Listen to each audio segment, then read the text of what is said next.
রাজধানী পল্লবী থানায় আব্দুর রাজ্জাক ফাহিম নামে এক যুবক হামলা চালান। এতে ভারপ্রাপ্ত কর্মকর্তা ওসি নজরুল ইসলাম সহ ৩ কর্মকর্তা আহত হয়েছেন বলে জানিয়েছেন পুলিশ। এই ঘটনায় হামলাকারী যুবক সহ ৪ জনকে আটক করা হয়েছে। সোমবার ১০ মার্চ দিবাগত রাত ১:৩০টার দিকে পল্লবী থানার ডিউটি অফিসারের রুমে এই ঘটনা ঘটে।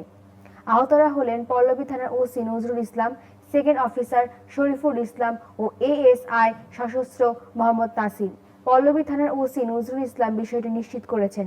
তিনি বলেন, রাত ২টার কিছু আগে আব্দুর রাজ্জাক ফাহিম নামের এক যুবক থানায় এসে এই এলাকায় একটি মার্ডার হয়েছে বলে জানান। এরকম ঘটনা আমার জানা নেই বললে ওই যুবক বলেন, আপনারা এটা নিয়ে লুকোচুরি করছেন কেন? আপনার ডিউটি অফিসার জানেন। তখন ওই যুবককে নিয়ে ডিউটি অফিসারের রুমে যায়। সেখানে অন্য সেবা প্রত্যাশীরাও জানিয়েছেন এরকম ঘটনা তাদের জানা নেই।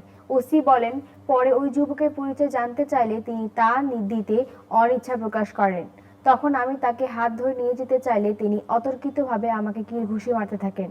তখনই এএসআই নাসির তার ঠেকাতে এলে ওই যুবক তার একটি আঙুল ভেঙে দেন। এছাড়া সেকেন্ড অফিসারের কপালে ঘুষি মারেন।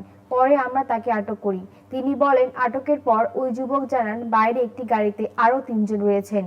পরে তাদের জিজ্ঞাসাবাদ করলে তারা গাজীপুর থেকে এসেছেন বলে জানান। রাতে তারা ঘুরতে বেরিয়েছেন বলেও জানান।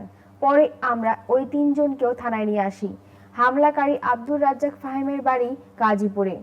এই ঘটনার পর আমরা ৩ জন কর্মীটলা হাসপাতালে যাই। সেখানে এএসআই মোহাম্মদ নাসিরের হাত এক্সরে করে দেখা যায় তার আঙ্গুলটি ভেঙে গেছে। এই ঘটনায় একটি মামলা দায়েরের প্রস্তুতি চলছে বলে জানান ওসি।